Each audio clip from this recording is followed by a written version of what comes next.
1分。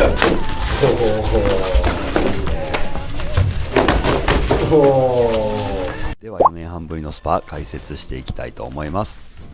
僕と同様に後ろ足を運足、前足で外を取る動きを見せたので、壁際の瞬間膝抜きを使った急加速の逆突き、僕は流しながら下段払いでさばいたんですが、福士選手がまっすぐならカウンター当たるんですが、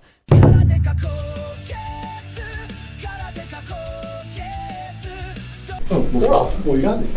僕と行きましょう。なあ、こういうのちょっと一回休んでもらって。僕蹴りなしにせえよ。当たり前やろ。蹴りなしの空手？蹴りなししとけって。いや、これずるいのよ。いつももう今日初めて言うけど、いつも顔蹴んなよって言うんだけど、当たり前やろ。やっぱ顔蹴るからこそいろんなところがこう触れて当たるっていうのあんのに、こう俺の良さを最初から半減させてくんだよ。当たり前やろ、そんなもん。顔蹴んなよ。まあでもね、ちょっと久々に。何年ぶりですか？ウルコさんスパーリングするの。5年ぶりぐらい。そんなぶりじゃない。じゃあお前始め。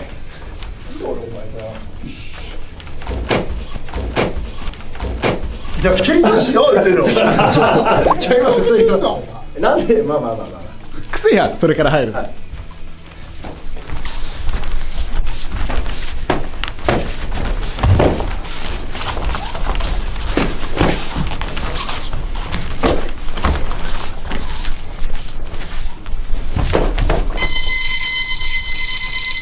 パンチありだったらやるやん。ありました。パンチありだったら強いっすよ。パンチありってね。パンチだけ。パンチだけ。じゃあどうぞ。パンチコウケさんと。ほんまにやったの？また。東地区中がチャンネルでやってくれたことを明らかに意識して一発出して。振動ちょっと休憩いるわ。これ。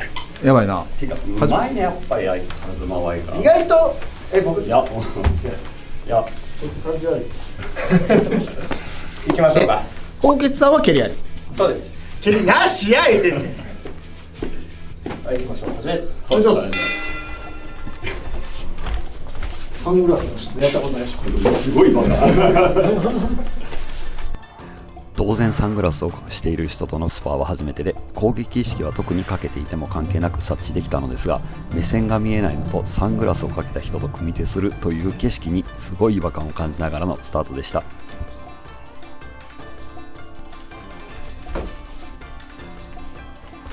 ここだけでフルコン君の組み手レベルがかなり高いことがはっきり分かりますね。まずは半身の僕には通常の左は当たらないので、セオリー通りのポジションを変えながらの左ボディが来たので、僕はブロックしながらポジションを戻します。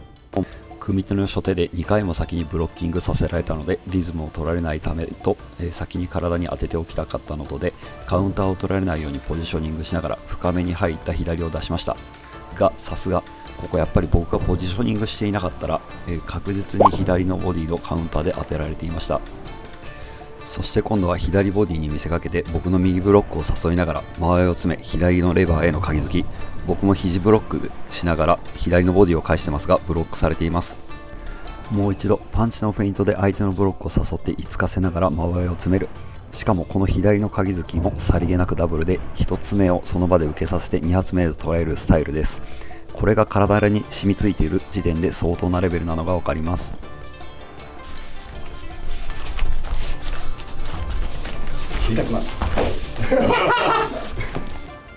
フルコン君が左足を軸に右足を前に出して体が一瞬正対、その後右足を引く際にも左足が軸の動きだったので、思わず蹴りたくなっている自分を抑制。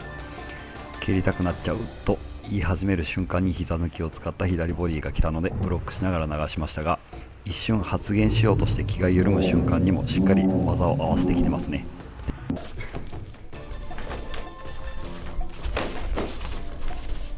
この辺りから面白いやり取りがいくつかあったので、まとめて後で解説します。これはすごいな、いいよ。高血さん対流れ星だからね。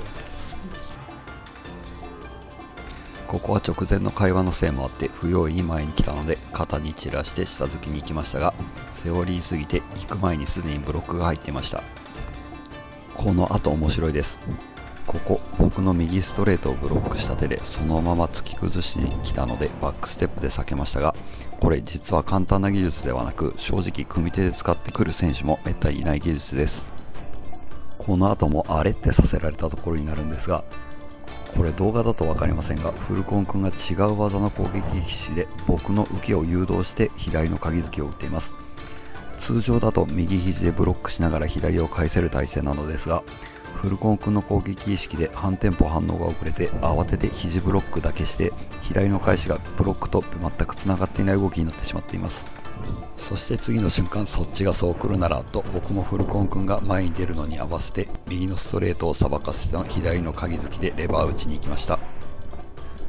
そしてさらに今度はフルコン君が先ほどと同様に違う攻撃意識で僕の受けを誘導して左の鍵付きからのダブル。この時なんで誘導に引っかかってしまうのかが分からず、スパー後に聞きましたが、なるほどという勉強になる企業秘密で、このコラボの後に僕の技術に取り入れました。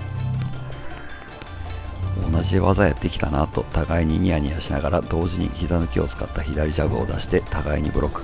ただここでもフルコン君は突き崩しを使ってこようとするのでバックステップでかわしています。この辺も流してはいますが、カウンターもうまいっすよね。高傑さん対流れ星だからね。銀河またこれですね。その時一人からフック当たるのか。ここでも攻撃意識のフェイントで反テンポ遅れてカウンターが出せてないんですが、映像ではわからないレベルの意識のフェイントで分かってみるとなるほどなとなるんですが、今まで聞いたことがなかった逆転の発想が含まれていて非常に面白い技術でした。その時一人からフック当たるのか。出るよね。ここは流しで対応しながらちょっといろいろ仕掛けていってます。出るよね。この辺りは通常の流しで対応しています。ここは右ストレートに反応させての左の鍵付きですが、肘ブロックができない高めのところを叩きます。そして次の瞬間に同じ高めのフックをフェイントに使って左の下付きに行きましたが、引っかかってくんないですね。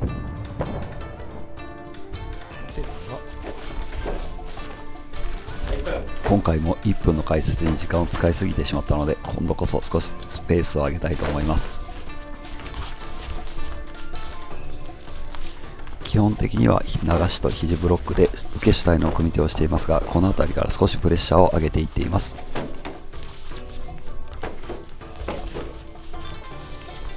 ここはプレッシャーをかけながらリズムを変えに行っています。この辺りはプレッシャーをかけつつ、さっきのフルコン君の技がもう一度見たくて警戒しながら流しの受け中心でスパをしていますが、要所要所でおおってなる技術を使ってくるのでやるなーって感じで、僕ちょっとここニヤニヤしてますね。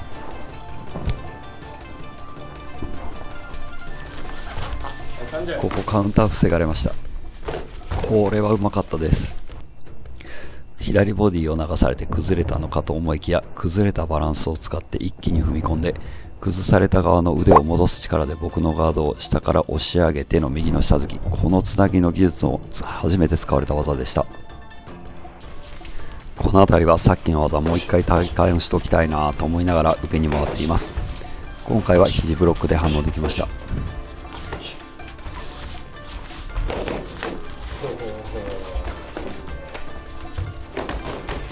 この辺安全策を取りながらのコンビネーションですね。とりあえずさっきの技も肘ブロックで反応はできたし、コラボのスパなのにちょっと受けに回りすぎだから、そろそろ反撃は少し入れなきゃなと思って、ここでプレッシャーを上げてガードしにくくカウンターリスクがないコンビネーションで攻撃してる感を演出しに行ってますね。でここの3連打も基本流しで対応しています。ここも試合でよく使用していたガードしにくくカウンターリスクが低いコンビネーションです。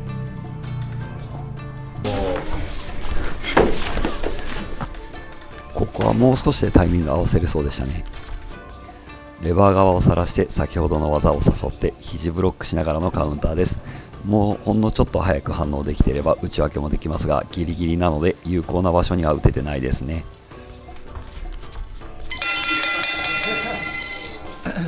でフルコンタクト空手の組手でパンチのみというなかなかない設定でのスパーでしたが、やっぱり元世界王者で全日本も連覇しているだけあって、フルコン君のパンチ技術はすごく学びがあり面白かったです。あー疲れた仕事終わり。やっぱね、ほら得意分野でしかやんないからさね。だって現役の時もパンチ9蹴り1割だった本当に。なんでだったでしょ。そうやな、ちょっと痛い。だからパンチはやっぱ1000倍取っていうのはね。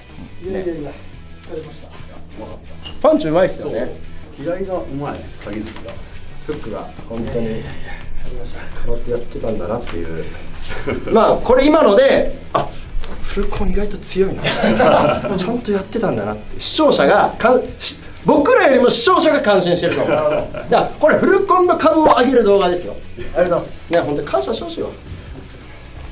サポーターちっちゃすぎるわ。だから子供サイズや福地って書いてるもん。じゃあこれじゃあお願いします。映んないですよまだ。はい、映んないように撮ってるんで。この刺されますよね。うわーってかかる弟子の状態。はい、じゃあさせてきますね。だからここに乗っていきます。こうですね。